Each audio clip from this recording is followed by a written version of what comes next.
Et oui, ce que je voulais aussi dire par rapport à ça, et ça c'est ce qu'on trouvait aussi par rapport aux héros, c'est ce concept d'hubris. Et c'est ce qui avait marqué un petit peu finalement en sous-texte, hein, je trouve, dans le texte sur le héros. L'hubris, c'est vraiment, en grec, hein, ça veut dire la démesure. Et quand tu fais preuve d'hubris, c'est que tu fais preuve de démesure. Et très très souvent, ceux qui font preuve d'hubris sont punis. Donc soit ils sont punis par les dieux directement, soit par des drames. Bah là, bon, Thésée, c'était pas un hubris, c'est une connerie, hein. Mais par exemple, Hercule... Enfin, alors c'est pas forcément Hercule. T'as des héros, enfin, héroïnes comme Antigone et tout, voilà. L'hubris, quand tu fais preuve de démesure, c'est très très souvent puni. Pasiphae, mais oui, je trouvais magnifique ce nom. Donc pour le Minotaure, c'est l'union de Pasiphae et d'un magnifique taureau blanc que Minos devait sacrifier à Zeus, mais ce couillon l'a pas fait parce que le taureau était trop beau pour être sacrifié. Oui, tout à fait. Voilà, là, voilà, ça c'est un exemple parfait d'hubris. Tout à fait. Donc Zeus, effectivement, n'a pas supporté que Minos ne sacrifie pas ce taureau. Parce qu'en plus, le taureau, il a été envoyé par Zeus. Hein. Voilà. Ce taureau blanc, il vient pas de nulle part. Il a été envoyé par Zeus. Et du coup, Minos ne le sacrifie pas. Il fait preuve d'hubris, il fait preuve de démesure. Du coup, Zeus, effectivement, le punit en stimulant un peu trop les hormones de sa femme, Pasiphae, qui tombe amoureuse du taureau et qui a une union donc avec le taureau et surtout un enfant, voilà, moitié homme, moitié taureau, quoi. Voilà, et donc ça, voilà, c'est une preuve d'hubris. Et ce que je trouve intéressant, c'est que cette démesure, cette hubris, tu la retrouves très souvent aussi chez les héros. Et par extension, aujourd'hui, parce qu'aujourd'hui, tu as cette admiration. Donc là, je reparle un peu de politique pour pas faire de la... Voilà. Mais pour... Ce que je trouve qu'aujourd'hui, tu as ce besoin, enfin au XXIe siècle, enfin 20e, 21e siècle, il y a cette envie profonde d'avoir des héros dans sa vie, des modèles. C'est pour ça que, voilà, comme je disais, les Marvel et tout, ça cartonne. Hein. Les gens, ils ont... Au-delà des histoires que ça raconte qui nous plaisent, hein, des faits extraordinaires qu'ils font, ce sont des personnages extraordinaires qui ont leurs défauts, donc qui restent humains malgré tout, donc toi tu peux t'identifier à eux malgré tout. Et du coup, ils font souvent preuve de démesure. Et je retrouve ça, enfin je trouve qu'il y a un engouement, notamment des gens auprès de certains personnages politiques, et je trouve qu'on retrouve ça, on retrouve ce phénomène du un tel pour, on dirait pour certaines personnes, un tel est tel président, tel machin, est carrément une sorte de héros un petit peu. Et du coup, parfois, quand tu regardes ce qu'ils font, ils font preuve de démesure. Je trouve ça très intéressant, je trouve ce parallèle. Enfin, moi, à chaque fois, ça me fait rire. Enfin, rire ou pleurer en fonction de la situation. Mais en tout cas, je trouve qu'on retrouve ça, ce schéma héros, hubris, démesure. Donc, ce héros qui devient... Enfin, ce personnage qui est vu comme un héros, qui est construit comme un héros, que tout le monde met sur un piédestal comme un héros et qui fait preuve aussi du bris, enfin, qui craque, quoi, littéralement. Hein. La reine demande même à Dédale de... Oui, oh mais oui. Mais tout à fait, la machine. Oui, Pasiphae. Mais du coup, c'est même pour ça, en fait. Quand Minos enferme Dédale dans le labyrinthe, c'est non seulement parce qu'il connaît la sortie du labyrinthe, donc il veut pas que Minotaure sorte, mais aussi parce que Dédale a répondu à la demande de Pasiphae de construire son taureau d'amour. Là, en gros, le truc un peu dégueulasse, oui, parce qu'en gros, pour coucher effectivement avec le taureau, elle a demandé à Dédale de construire voilà, cette machine en forme de génisse, en forme de vache, pour que le taureau vienne, quoi. Parce que sinon, il venait pas. Tu vois le truc? Tu vois l'ambiance? Du coup, c'est aussi pour ça que Minos a enfermé Dédale. Enfin, il s'est dit, tiens, vas-y, construis le labyrinthe, après t'inquiète, hein, tu n'en sortiras pas, ce tombeau sera ton tombeau, Dédale. Et ben non, il l'a volé. Ce qui est pas mal aussi dans la mythologie grecque, c'est que les dieux sont plutôt faits à l'image des hommes, alors qu'aujourd'hui c'est plutôt l'inverse. Et généralement, ils ont pas mal hérité de notre connerie aussi. Ouais. C'est plutôt l'inverse aujourd'hui. C'est-à-dire que les hommes... Attends. Il est pas mort comme des chacals, Dédale? Non, non, non, Dédale, non, c'est... Dédale, non, je pense pas.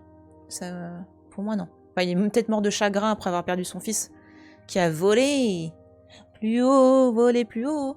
Mais ouais. Alors attends, du coup, ouais, Starfire, j'essaie de... En fait, aujourd'hui, c'est plutôt l'inverse. C'est cette phrase-là que j'ai du mal à... C'est-à-dire que pour toi... en gros, oui, c'est par rapport à ce que je disais par rapport à la politique, c'est qu'aujourd'hui, les hommes se prennent un peu pour des dieux. Ah, dans la religion monothéiste, c'est l'homme qui est fait à l'image de Dieu.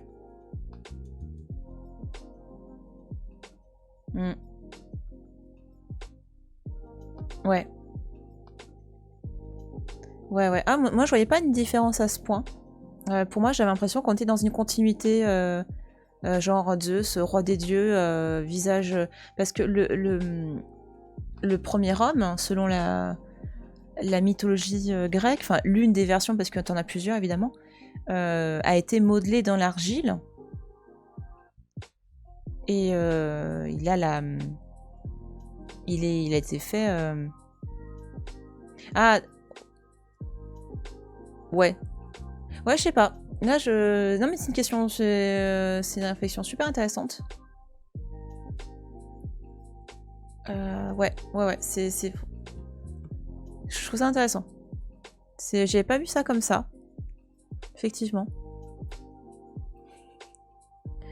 Et tiens, mon petit bichon, je te mets des plumes. Et où est-ce qu'ils ont trouvé ces plumes, au fait? C'est pas Prométhée son frère qui ont façonné les hommes et tous les animaux, en fait. Alors, il y a plusieurs... En fait, c'est ça le truc, c'est que t'as plusieurs... pas cosmogonies, mais t'as plusieurs mythes de création de l'homme. Chasse à la mouette. Ah oui, c'est sûrement de la chasse à la mouette, tout à fait. Si, je crois que c'est ça en plus. Tu as plusieurs mythes, parce qu'en plus tu as plusieurs auteurs différents. C'est comme dans les mythes égyptiens, tu as plusieurs versions de création du monde, parce que chaque ville a ses propres dieux, chaque époque a ses propres dieux, donc en gros ils font un peu ce qu'ils veulent, donc on a plusieurs versions. Et tu as une version avec la création de l'homme dans de l'argile, un peu comme le golem. Tu vois, c'est pour ça que je dis, on retrouve des choses comme ça. Et tu as une autre où Prométhée, il est soit celui qui crée l'homme et tout un peu le dieu quoi, finalement de l'humanité, soit il est juste, ce qui est déjà pas mal, celui qui apporte le feu à l'humanité. Et le feu à la fois symbolique et concret, c'est-à-dire le feu, voilà, et en même temps la petite cloupiote là-dedans qui s'allume, enfin pas tout le temps, voilà, mais c'est non seulement le feu, mais en plus l'énergie en fait, qui permet d'avoir des idées, qui permet de vouloir évoluer, enfin c'est ça en fait Prométhée, ce qu'il apporte aussi. Alors, enfin je recrache de vieux souvenirs de cours de fac, mais c'est plutôt dans la façon de les décrire, le fait qu'ils soient faillibles, colériques, etc. Ah ça oui, ouais, je suis complètement d'accord. Ouais, ok, je comprends. Je comprends, mais effectivement, les dieux dans la mythologie grecque, ils sont terriblement humains en fait. Ils sont... Et c'est pour ça qu'ils se distinguent vraiment beaucoup des titans, enfin de la génération précédente, parce qu'ils sont... Enfin, et en fait, le fait de faire ça, pour la population, c'est plus simple. C'est plus simple de vénérer, de rendre hommage à des dieux. En gros, ce sont des concepts qui seraient apparemment plus simples à comprendre pour les gens. Que ces dieux, ils aient une incarnation humaine. Et qui en plus, ils soient colériques et tout. Parce que sinon, imagine, voilà, t'es quelqu'un qui se prend de la foudre dans la gueule. Quelqu'un qui était vraiment génial tout au long de sa vie. Et ça, c'est un discours que tu retrouves aussi dans finalement dans la religion chrétienne. Comment tu expliques à la famille de cette personne qui a été géniale du début à la fin, ouais, bon, c'est Zeus qui l'a puni. Bah voilà, enfin Zeus, c'est quelqu'un de colérique, c'est quelqu'un qui est comme les autres hommes, qui peut tout d'un coup, paf, ça tombe sur toi et c'est tout, et c'est marre.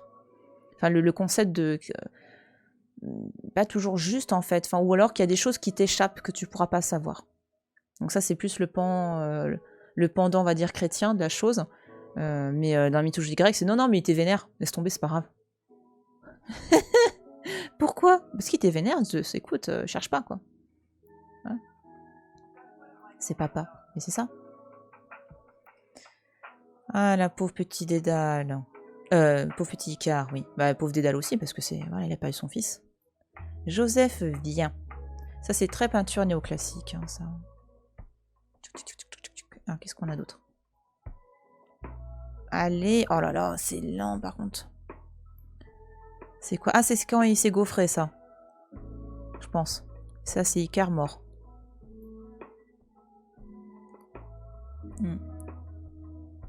Qu'est-ce que c'est ça?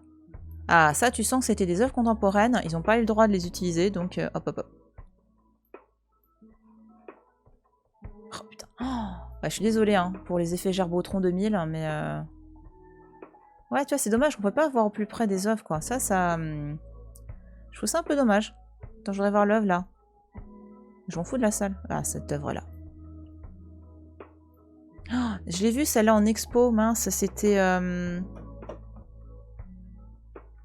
je sais plus comment elle s'appelle. Oh putain, ça, c'est chiant, par contre. Attends, je vois pas. Attends. J'ai l'impression qu'il y a marqué le pandémonium, mais je suis même pas sûre. Ouais, ça c'est vraiment dommage parce que finalement, ton expérience en tant qu'utilisateur, elle est frustre. Je trouve que c'est très très... Il sait manger le seul récif de Méditerranée. C'est ça. Vénère-bourg est très joli ce flou. C'est pas le palais d'Hadès. Le pandémonium? Pandémonium, j'ai toujours trouvé que c'était un mot qui claquait, mais je crois que ça veut dire plein de choses différentes.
Parce que je trouve qu'il y a un côté, voilà, très...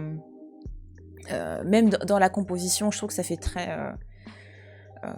récit biblique, en fait. Enfin, tu sens le... C'est pour ça que ça me faisait penser à une destruction de ville. Tu vois, l'aspect... comment dire ça? Un peu la ville comme Sodome et Gomorrhe, tu vois, la ville qui la tour de Babel, tu vois, voilà, vraiment ces villes qui étaient vues comme des problèmes par les récits bibliques, enfin qui en gros qui incarnaient de trop grandes libertés de mœurs, de pratiques diverses et variées, et que du coup, des villes qui incarnent quelque chose de sombre et qui doivent être détruites, quoi. Enfin, en voyant ce tableau, ça me fait penser à ça. Et après, voilà, effectivement, là, ce personnage, enfin, il me faisait penser à Arès, bizarrement, ce personnage-là. Mais du coup, j'imagine que c'est... Ah, et puis t'en as un autre là derrière, non? Là, pour moi, c'est un autre personnage. Donc bon. Donc ok, donc on est capitale de l'enfer, tranquille, autoroute A1, c'est parti. Alors l'œuvre c'est gna gna gna. Par contre ça vient d'un Voilà, ok, donc il n'y avait pas d'autres éléments que j'ai loupé. Oui, parce qu'effectivement, les liens, quand la religion chrétienne s'est développée, il y avait encore la mythologie gréco-romaine qui était... Enfin gréco-romaine, tu avais aussi les mythes égyptiens, enfin c'était encore très présent. Donc il y a des liens, notamment avec l'Ancien Testament. Du coup, ces liens-là, c'est pour ça que tu as parfois des références, effectivement, avec des villes antiques ou des références mythiques antiques dans la Bible. C'est parce que, voilà, au début, c'était contemporain. Enfin, l'Ancien Testament, c'était contemporain de tout ça, quoi. Alors... Ah, ça c'est joli, c'est c'était des marionnettes pour expliquer... Enfin, si je crois que c'est ça. Enfin, attends. Alors, Rama, Sita, le démon Sawat, et le daim. Alors, attends. Ces figures manipulées entre la lumière et l'écran, en gros, tu faisais des petits spectacles avec ça. Sont des personnages du Ramayana. Non, attends. Si, c'est le Ramayana. Le Ramayana, c'est un des textes fondateurs, en fait, de la mythologie. Et encore, j'aime pas utiliser le mot mythologie pour parler de tout ce qui est Inde, enfin les hindous et compagnie, parce que c'est pas... ce sont plutôt des textes qui... Si, finalement, on peut raccrocher ça à des mythes. C'est juste que ça fait tellement partie du quotidien, l'hindouisme, c'est quasiment un fait de société, c'est au-delà d'une religion, enfin c'est beaucoup plus que ça, en fait. C'est comme si finalement, en Grèce, on croyait encore au mythe gréco-romain et que c'était complètement présent dans la vie quotidienne, en fait. Alors... il est super beau le tableau. Alors, attends. Hop, alors, on a tendance à oublier que la mythologie biblique, c'est quand même bien fun à accuser tous ses voisins de sodomites, nécromanciens, parfois les deux. Bah oui, ils sont doués les deux. Bah, ça permet aussi d'expliquer des choses, des histoires, non, par exemple, des faits qu'on ne comprend pas trop. Par exemple, Sodome et Gomorrhe, ce serait deux villes, donc il y a des fouilles archéologiques qui permettent, enfin on pense avoir trouvé, mais on n'est pas sûr, les restes de ces cités antiques. C'est parce qu'en fait toutes les deux ont disparu de manière brutale, et du coup l'explication utilisée, c'est la vengeance divine. Donc en gros les gars, vous avez vu là ce qui se passe, vous voulez pareil? Non, bah alors vous priez et voilà, filez droit, hein, en mode je vous ai à l'œil, quoi. Et ce sont des exemples très, du coup, les catastrophes naturelles peuvent servir d'exemple pour un petit peu diriger, contrôler un peu la population, hein. C'est utile, hein. Pourquoi s'en priver? Voilà. Très joli. Voilà, ça t'imagines le jeu des ombres et tout. Enfin, j'en ai déjà vu ça, et c'était très très très utilisé. C'est très utilisé en Asie, mais vraiment dans l'histoire asiatique, l'histoire asiatique. Dans différents pays d'Asie, tu as ce genre de... Enfin, il n'y a pas qu'en Asie, évidemment, mais tu as très souvent ce genre de marionnettes où tu joues avec les ombres et je trouve ça... Voilà. Enfin, tu me diras, voilà, encore une fois, effectivement, dans plusieurs cultures, on le retrouve, même en Occident jusqu'au... avant l'invention de la télé, j'ai envie de dire. Enfin, le principe de théâtre de marionnettes est très, très... C'est quelque chose de populaire qui était très utile pour aussi apprendre la mythologie ou l'histoire aux gens, quoi. C'est visuellement, ça, c'est hyper efficace. C'est un peu les Disney de l'époque. Voilà, on peut dire ça comme ça. Des nécrophiles en gros. Des nécorphiles, mais qu'est-ce qui se raconte? Voilà. Mais oui, et effectivement, Sodome et Gomorre ont été détruites parce que c'était un peu trop open bar. Selon... ouais. Attends, je voulais voir là les... Parce que ça, pour moi, alors il y a du japonais, mais il n'y a pas que du japonais, je pense, là-dedans. J'aurais bien voulu voir... Enfin, c'est par rapport au bestiaire, parce que c'est vrai que, comme je disais plus tôt, dans les mythes, les légendes, tu as très très souvent plein de bestioles, enfin de monstres qui font partie d'un bestiaire fantastique. Et au Japon, mais tu as ce qu'on appelle plus... Enfin, s'ils sont négatifs, ce sont des yokai, donc des démons, qui rendent un peu la vie dure aux gens. Mais il y a tout un... Mais t'as plein de manières de les éviter, de les contrecarrer. Bon, parfois avec des moyens très... Enfin, t'as juste envie de répondre, bon bah c'est le Japon, quoi. Genre le kappa qui est un monstre, une sorte de tortue bizarre, une tortue grenouille un peu dégueulasse qui, en gros, emmène les gens pour les noyer. Ou les bouffe, je crois aussi. Voilà. Le kappa, c'est soit tu l'effraies avec un concombre, enfin, non, c'est pas que tu l'effraies avec le concombre, c'est que tu donnes le concombre à bouffer et du coup tu peux te barrer. Soit, je crois que c'est lui, ouais, soit tu lui pètes dessus. Voilà. Le Japon, quoi. J'ai envie de dire en toute simplicité. Voilà. Oni versus yokai. Ouais, tout à fait. Théâtre kabuki. Oui, aussi, effectivement. Enfin, vraiment, dans toutes les cultures, tu as Enfin, c'est une sorte de marionnette où tu joues avec les ombres, la lumière pour créer, des effets, quoi. Et pour en avoir déjà vu en vrai, mais t'es à fond, en fait. Ça marche super bien. C'est pas explicite, mais ouais, la nécromancie permettrait à certains de la zombiphilie. Oh là, ça parle loin, les gars, là. Il y a aussi... Hop. Il y a aussi... Attends, c'est où? On est où, là?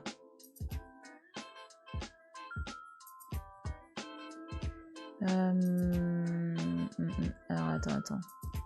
Parce que j'ai loupé un truc, du coup. Il est aussi réputé comme responsable des kidnappings.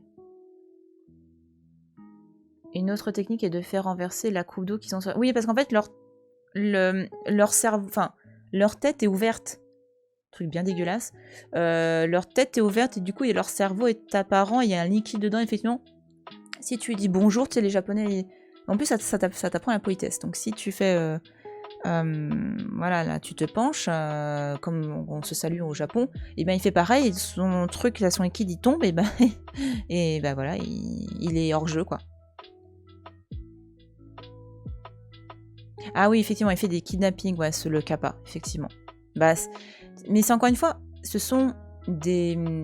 Ça permet d'expliquer des choses, notamment, voilà, des kidnappings de personnes, tu les retrouves pas, et ben le kappa, en fait, ça permet de cristalliser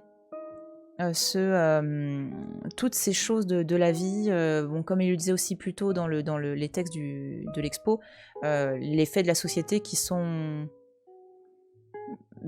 graves. Enfin, là, voilà, effectivement, des personnes qui disparaissent, on va dire, c'est le kappa qui les a enlevés, quoi.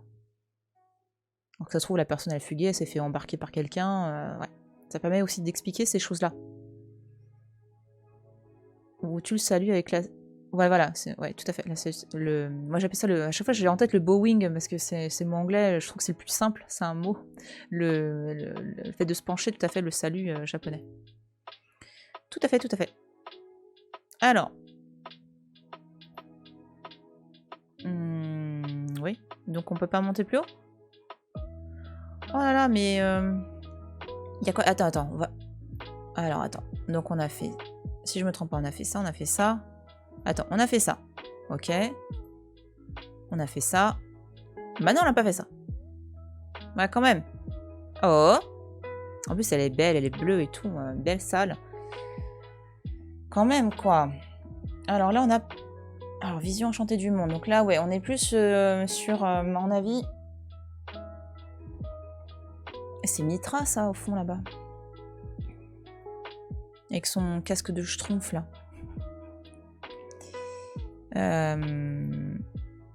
Enfin, voilà, parce que dans... Tu as parfois du syncrétisme religieux. Et tu as des divinités, notamment dans le monde gréco-romain, qui viennent plutôt d'Orient. Souvent, elles ont ce sorte de bonnet qui fait penser au bonnet des schtroumpfs, il n'y a pas d'autre mot. Et ces personnages, enfin voilà, donc Mitra notamment, il fait partie de ces dieux qui ont été assimilés dans d'autres cultures, parce qu'il incarne, voilà, il peut incarner le soleil. Il est aussi, je crois qu'il est aussi Ahura Mazda dans d'autres cultures, notamment en Perse antique. Et ils incarnent comme ça, voilà, ils incarnent le soleil. Voilà. Bon, c'est pour ça qu'il porte une sorte de torche en fait. Hein. Ou alors c'est une massue, mais pour moi c'est une torche. Et il apporte la lumière en fait au monde. Un beau bleu tardis. C'est vrai. Moi, un bleu comme ça, je pense à un bleu clin, tu vois. Alors qu'elle aurait été rouge ou verte, on s'en serait foutu. Mais oui, mais là c'est du bleu. Mais là je pense que c'est pour parler vraiment, voilà, on a des mots là, soleil, lune, vraiment ce côté le ciel, quand même, un beau bleu quoi. Il y avait un super exo qu'on avait fait avec Elise, c'est Enfer, une expo... Ah oui, Enfer et Fantômes d'Asie au Quai Branly. C'est ça, elle était... moi j'ai énormément apprécié, même si elle avait un côté aussi... je dirais pas putaclic, mais elle avait un côté spectaculaire et aussi parfois des choses un petit peu... Il y a des choses que je trouvais un petit peu too much, quoi. Des trucs un peu dégueulasses, un peu pas tout public en fait. Et tout n'était pas caché. Hadès égale Gargamel. Ça y est, vous trouvez des liens. Les schtroumpfs présents dès la mythologie grecque, complot ou réalité? Et si c'était le vrai panthéon divin? Mais oui, les schtroumpfs. Alors par contre, vrai panthéon divin avec une seule femelle, hein, voilà. On est mal barré, hein. Oui, ouais, elle était, cette expo, elle était fascinante et angoissante. En plus, moi, j'ai une passion incroyable pour le personnage monstrueux dans Ring, que à l'origine le truc japonais, qui a été ensuite mis aussi au cinéma aux États-Unis. Voilà, je l'adore. Pas du tout, elle me fait flipper grave. Voilà, je sais plus comment elle s'appelle. Ah oui, elle était absolument pas tout public. Ouais, non, voilà, complètement. Et je trouvais que... je sais pas. Je me rappelle pas que c'était si évident que ça, que c'était pas tout public, quoi. Mais en tout cas, elle était spectaculaire. Enfin, ils ont mis des moyens de fou. Et ça, franchement, en scénographie et tout, elle était vraiment incroyable.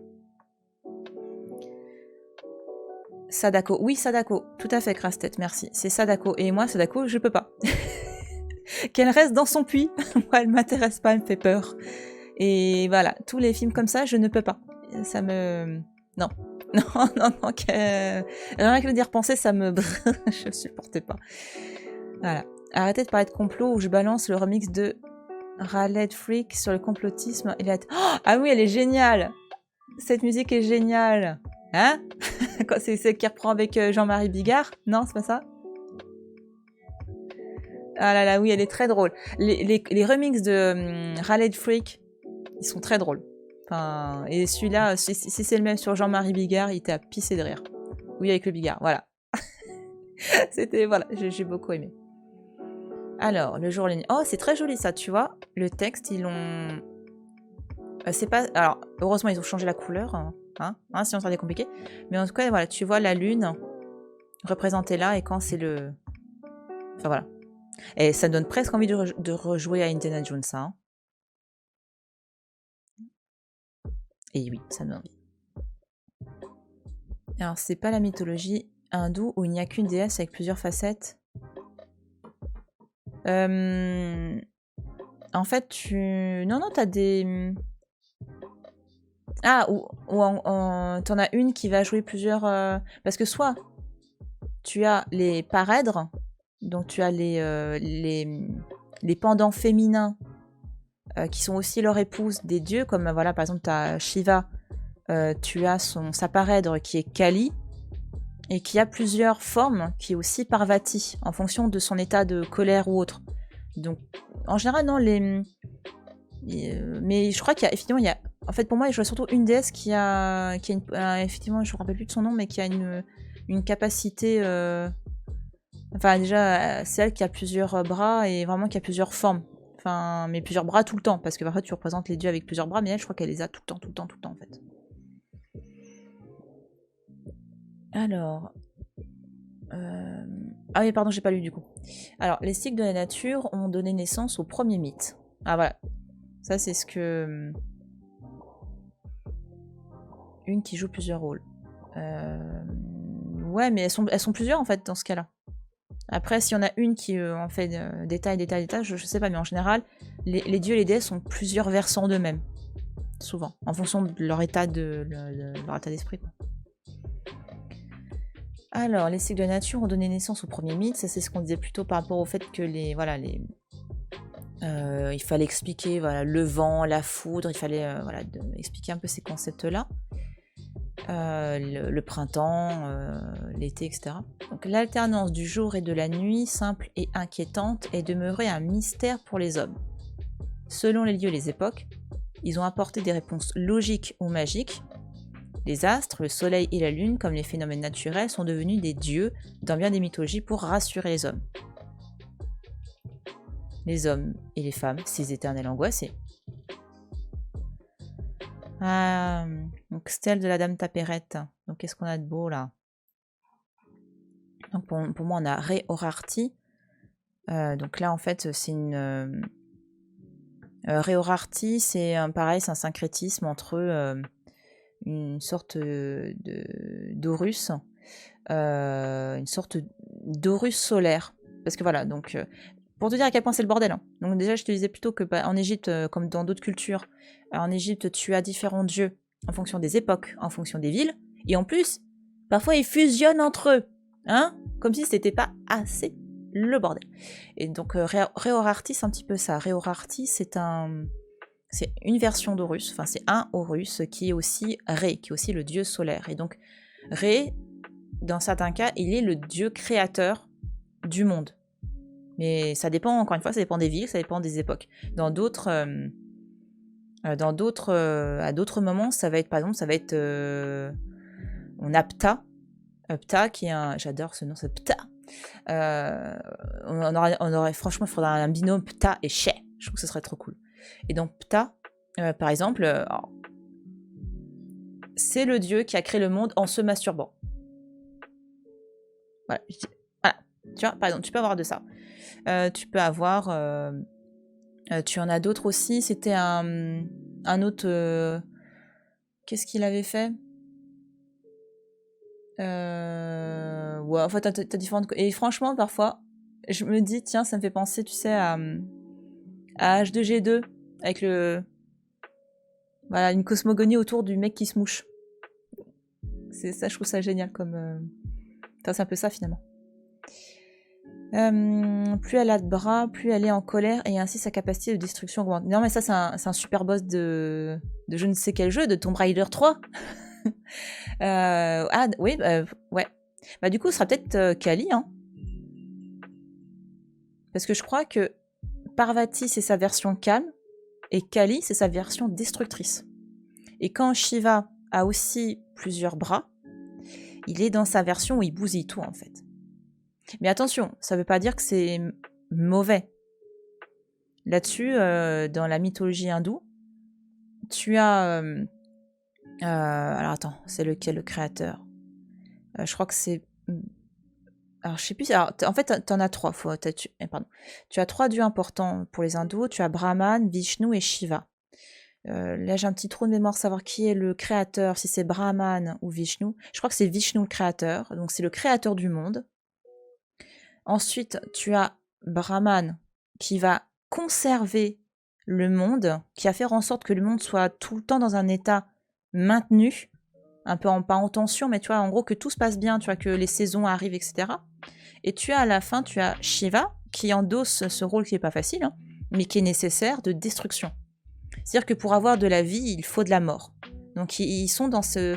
C'est pour ça que le motif de la roue est très présent dans la mythologie indienne, enfin hindoue, pardon. C'est parce que la roue, il y a ce principe de cycle permanent qui revient. Et ben, en même temps, j'aurais pu dire indienne parce que tu as aussi le bouddhisme, c'est pareil. La roue de la foi, c'est pareil. Le motif de la roue est très très présent parce que c'est toujours quelque chose qui tourne, c'est des cycles en fait en permanence. Donc voilà, donc pour moi ce serait ça. Après il y a peut-être effectivement une autre déesse, mais moi là de ce que tu dis, ça me fait penser à Kali quand elle est dans sa version vénère. Boss final des internets quoi. Je l'aime bien lui. T'aimes bien Ptah, c'est ça? Toi aussi tu voudrais créer un monde, ouais, je vais pas plus loin. Ça fait penser à un épisode de South Park où Cartman il a réussi à trouver du sperme pour mettre ça dans un aquarium avec plein de bestioles, des crevettes d'eau douce, je sais pas quoi, et ça fait une cité incroyable qui le vénère, qui le vénère comme un dieu créateur. Ça fait penser à ça. Ah là là. Les dieux égyptiens, ils se font pas tout le temps la bagarre pour se piquer leur rôle prérogatif. Si. Ah si, les dieux égyptiens. Bon, ils sont pas tous tout le temps en guerre, hein, mais ah si, parce que ça représente encore une fois les mêmes problématiques que les hommes qui se battent pour un trône. C'est complètement. Enfin, tu as notamment Seth qui assassine son frère Osiris parce qu'il veut le pouvoir. Et après, il va y avoir d'ailleurs un jugement parce que Osiris, il est mort, il est ressuscité, hein, une sorte de préfiguration du Christ. Seth va être accusé, à juste titre, d'assassin par son neveu, donc le fils d'Osiris, qui est Horus. Donc il va y avoir un tribunal. Sauf que voilà, t'as certains dieux qui vont prendre parti pour Seth, d'autres qui vont prendre parti pour Horus, et bon, du coup, il y aura une petite bagarre entre eux. Mais en général, bon, il y a des assassinats et des choses comme ça, mais bon, ils reviennent à la vie, quoi. C'est des dieux, hein, voilà. C'est comme dans Jumanji, ils ont au moins 3 vies. Et pareil, dans le monde gréco-romain, dans toutes les cultures, quoi, ils se foutent... il y a toujours un motif pour se foutre sur la gueule, j'ai envie de te dire. Et dans le monde gréco-romain, c'est pareil. Zeus a réussi à avoir la place de roi des dieux, à la place de son père, Cronos.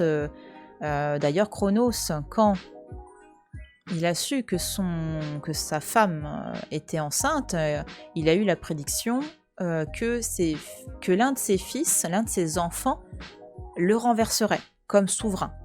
Et du coup, lui, il n'est pas content, il n'est pas très joyeux à l'idée, donc qu'est-ce qu'il va faire? C'est qu'il va en fait manger ses enfants. Sympa.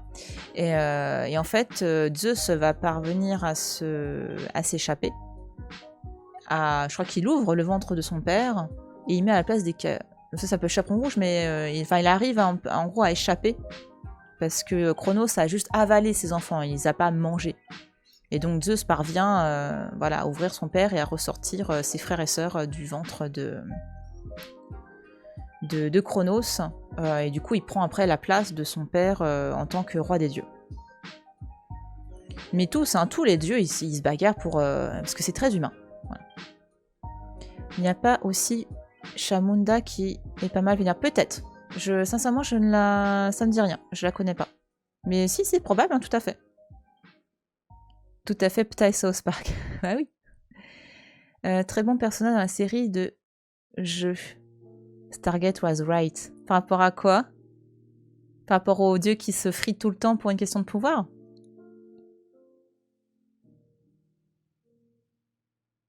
La gnagna, c'est quoi ces gens qui te dérangent en plein live, ça? C'est quoi ces gens qui osent vous imposer des réunions, quoi? On parle culture, hein? Attention, hein? J'avoue. Genre, ce tableau est très joli. Moi, j'aime bien des fois les tableaux complètement mièvres comme ça. Je trouve ça très joli. Pour moi, ça, c'est fin 18e, début 19e, ça. Hein. Y a pas un petit cartel, là? Ah. Parce que j'aimerais bien... Bon, là, pour moi, t'as Nyx. Là, pour moi, ça, c'est Nyx à la nuit. Qui est... ça doit être... du coup, ça doit être... Aurore. Ou elle s'appelle aussi... Eos, je crois, en grec.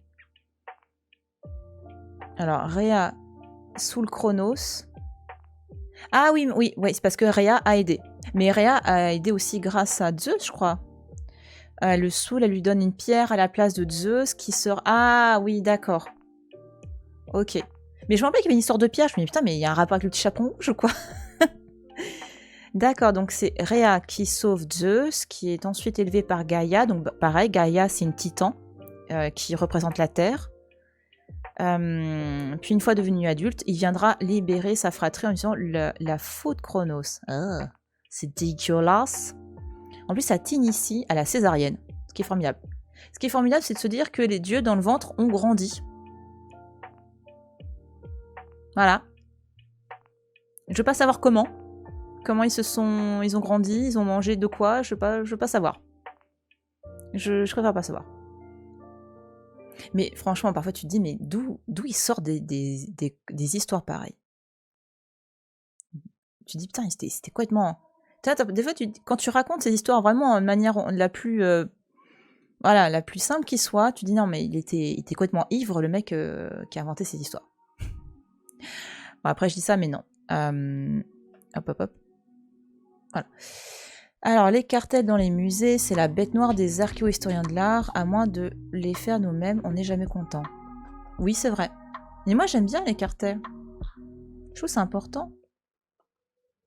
Ouais, tes collègues ont aucun respect, je suis d'accord. Ouais, j'avoue, moi, j'aime beaucoup les cartels. Je suis très cartel parce que je trouve que c'est important de savoir qui a fait quoi, la technique. Enfin, voilà, moi, je suis très sensible à ça. Parce que, regarde, là, je suis frustrée, je sais pas qui c'est qui a fait ça. Enfin, à mon avis, ça sent l'œuvre qui... En plus, regarde, c'est dégueulasse, la photo, là. Pour moi, ça, c'est une œuvre qui est complètement au Louvre.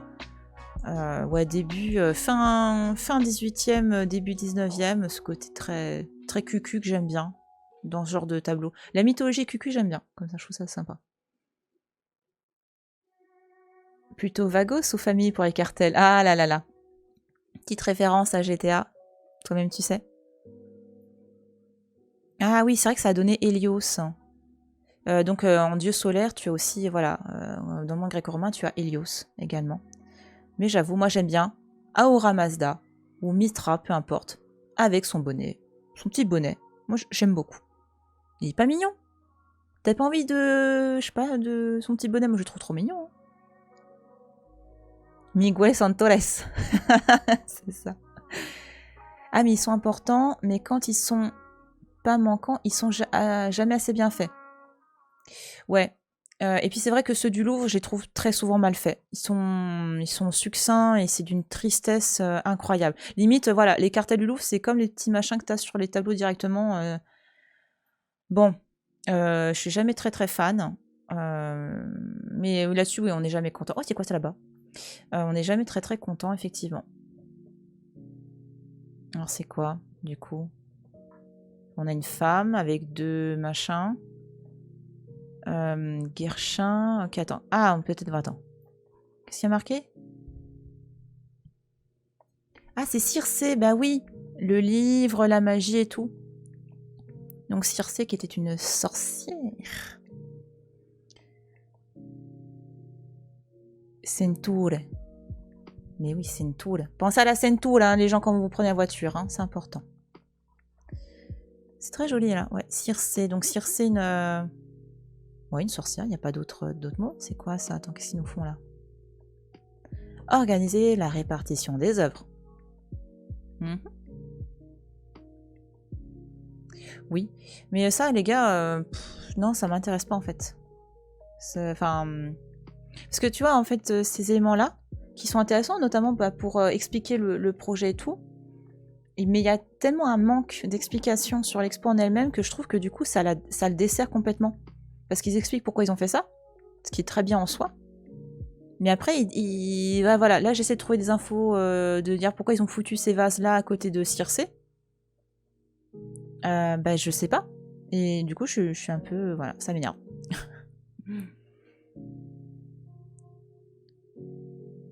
Ah, ça y est, vous êtes tous partis avec un accent douteux. Yam Peplou, il veut faire une boule note. Bah oui, mais oui, c'est ça, on est tous en boule note aujourd'hui. Alors, c'est quoi le stade après le boule note?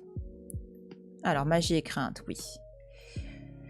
Alors, source d'enchantement et de crainte, la nature est pour l'homme autant bienfaitrice que menaçante. Pour conjurer ces mystères, il a inventé des personnages au pouvoir surnaturel. Donc Circé, donc la sorcière qui est décrite par Homère dans l'Odyssée, elle incarne l'enchanteresse. Oh, c'est très joli comme mot. Oui, c'est plus sympa que sorcière. Enchanteresse, j'aime beaucoup. Qui peut tout transformer, hommes, animaux et plantes, à l'aide de potions magiques. Et en plus, voilà, hop, pardon pour le... vraiment cette notion de livre et tout, ça fait référence à l'alchimie. Bon là c'est l'époque hein, du peintre et tout. Donc voilà, on a effectivement ces... Enfin, le livre, ouais, il y a ce côté effectivement sorcière, il y a aussi le chapeau, enfin voilà. Ouais, j'aime beaucoup. Les soupa bolnotes. Mais oui, c'est ça, on est en soupa bolnote. Allez, j'arrête promis. Mais non, mais tu peux. Tu peux, faut se faire plaisir aussi, quoi. Et on est tous... moi, c'est pour ça, hier soir, j'ai pas pu streamer. Je suis en soupa bolnote, hein, j'en peux plus. Hein. Faudrait que j'en parle à Miguel. Ah oui, qu'est-ce qu'on a là? Attends, qu'est-ce que c'est ça? Ulysse et Circé. Bah voilà, c'est ça en fait. Circé... Ulysse a une histoire avec Circé, hein. Il l'a abandonné. Hein? Il a un peu fait preuve du brise de se dire que de larguer une enchanteresse, ça passerait crème. Hein? Voilà, Ulysse, Circé, l'équipage changé en cochon. Et la soupe au burnout. Oui, c'est très bon. J'en mange depuis là plusieurs semaines, la soupe au burnout. Voilà, en fait, pour expliquer aux personnes, en gros, dans GTA 5 RP, donc roleplay, bon, il y a beaucoup de streamers qui sont en train de jouer. En fait, en ce moment, à GTA 5, où ils jouent des rôles, ils jouent jusqu'au bout. Et en fait, il y en a certains qui jouent des sortes enfin, je sais pas si c'est des clichés de mexicains ou d'espagnols, enfin voilà, peu importe. Et du coup, ils utilisent des accents et voilà, dit comme ça peut paraître très raciste et je m'en excuse, mais en fait, c'est assez drôle quand même parce qu'ils jouent sur les clichés. Donc voilà, en gros, tout le monde y prend pour son grade. Hein. C'est assez drôle, voilà, les hispaniques, mais aussi ils ont fait des accents par rapport aux blancs un peu bourgeois qui est apparemment très drôle aussi. Donc voilà.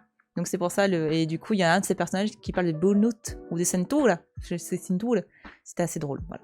C'est pour ça que j'explique un petit peu aux gens qui regardent et qui connaissent pas forcément. Et du coup, ouais, Ulysse et Circé, donc je crois qu'il l'a lâché. Il l'a lâché et je crois que c'est elle qui empoisonne la... Non, bah non, je dis des bêtises. Non, pardon, je dis des conneries. Non, effectivement, Circé change l'équipage en cochon et en fait je confonds avec Nessus. Parce qu'en fait Hercule, à la base, il est censé être immortel. Sauf qu'à un moment donné, Nessus, qui est un centaure, va essayer d'enlever la femme d'Hercule, Déjanire, si je ne me trompe pas.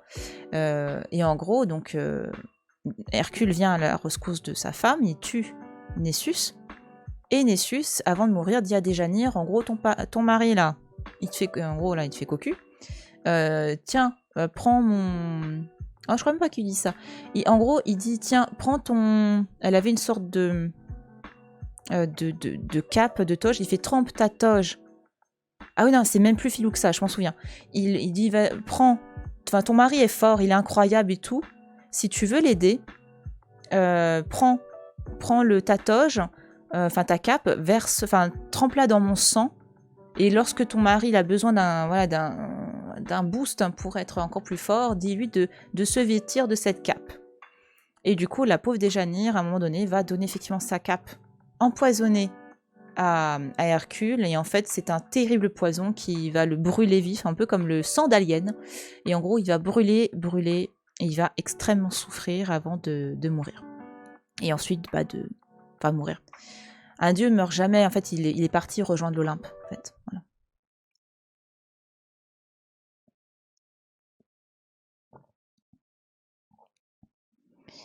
Donc voilà. Ouais, avec des accents, sorti tout droit des années 90, mais bon, ça joue sur les clichés. Tout... Oui, tout à fait, voilà, tout le monde y prend pour son grade, effectivement, même les blancs.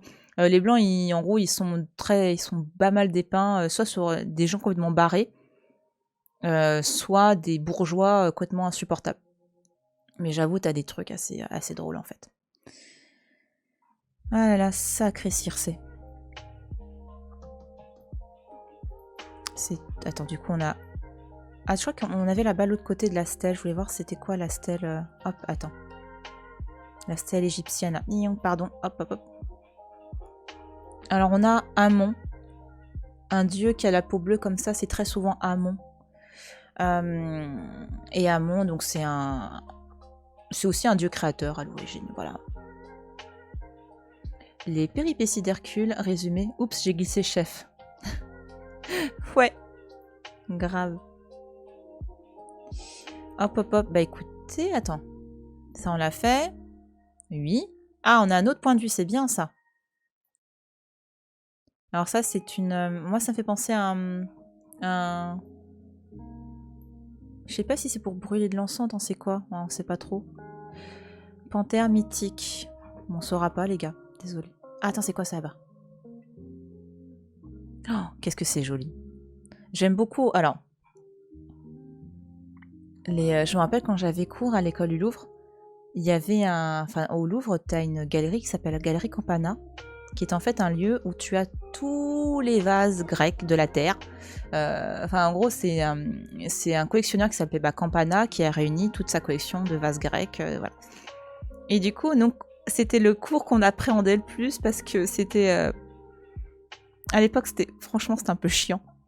Et du coup, les cours sur les vases grecs, ouais, à ce moment-là, on trouvait ça un peu galère, mais c'est vrai que avec le recul, je trouve que c'est super joli, c'est super... Et je regrette, du coup, j'aurais dû plus participer à ces moments-là, dans ces cours-là, parce que, ouais, je sais pas, sur le coup, je pense qu'il y avait beaucoup trop d'infos diverses et j'arrivais pas à m'intéresser, alors qu'aujourd'hui, je pense que j'adorerais ces cours-là, et notamment la technique, les histoires qui sont racontées dessus. Enfin, aujourd'hui, j'ai beaucoup de tendresse pour ces vases-là. Enfin, je trouve que c'est très joli, c'est très...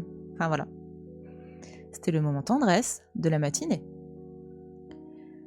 De toute manière, même mort, ça revient à Dieu. Oui, oui, tout à fait.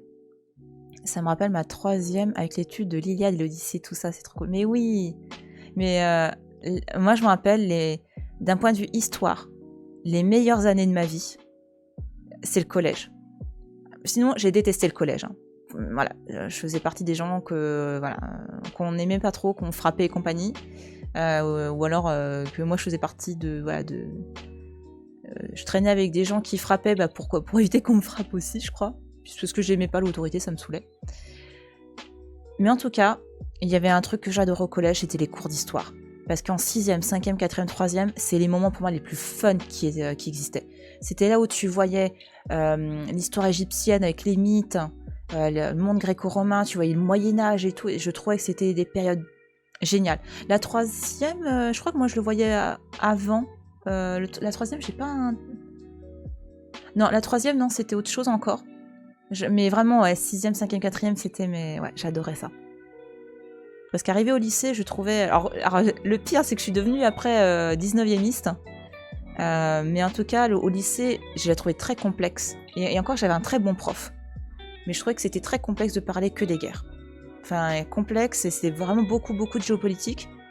Sincèrement, ça me fatiguait un petit peu à force, parce que je trouvais que le monde était dégueulasse, quoi. Enfin, ça me saoulait. Mais en tout cas, ouais, cette période-là, le collège, rien que pour ça, j'ai adoré. Ça et le grec et le latin aussi. J'ai beaucoup aimé pour ça. Donc ouais, là on a la tentation de Saint-Antoine, qui en gros, donc Saint-Antoine, à un moment donné, va partir un peu en ermite. et il va être confronté à pendant plusieurs nuits à des diverses tentations qui ont différentes formes, donc des monstres, des femmes, de tout, voilà. Et du coup, bah, pour les peintres, ça a été open bar, quoi. Donc là, on peut pas voir plus près, mais c'était super, super intéressant tout ça. Oh, ça sent les striges, ça. Ouais. Mais complètement, j'ai eu la même prof d'histoire que ma mère, même collège. Gileron et Herbeau, tellement des bons plans.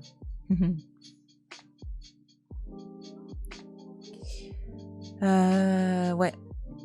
Ouais, ils sont rigolos les personnes. Hop, hop, hop. Attends, et du coup, on a... Qu'est-ce qu'on a... Est-ce qu'on aurait loupé d'autres choses? Non. Ah, il y avait un petit spectacle là, Tink. Ok. Bah écoutez, je crois qu'on a tout fait, hein. On a tout fait. Ouais.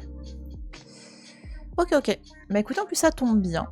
Ça tombe bien parce que je vais devoir partir à 11h. Donc ça va, au moins j'ai le temps de... On a eu le temps de finir, c'est chouette. Ça, c'est une bonne chose. Donc bon. Bon, bah, en tout cas, ouais, expo intéressante, mais je suis quand même un peu frustrée de pas avoir assez de texte, ça. Ça me frustre un peu du coup, parce que tu vois, là, le lien, les vases et tout. J'ai un peu de... Ouais. Je suis un peu tristoun. Hein, voilà, parce que j'aime bien, comme je vous disais, j'aime bien découvrir... J'ai pas envie de venir avec plein, enfin, toutes les connaissances sur l'expo, j'aime bien découvrir pendant l'expo. Et du coup, ouais, là, je suis un peu... Je reste beaucoup sur ma faim, quand même. Par contre, en scénographie,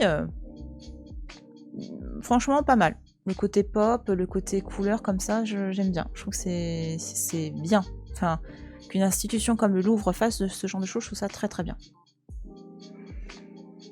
Cette visite guidée fut fort sympathique. Ah bah merci.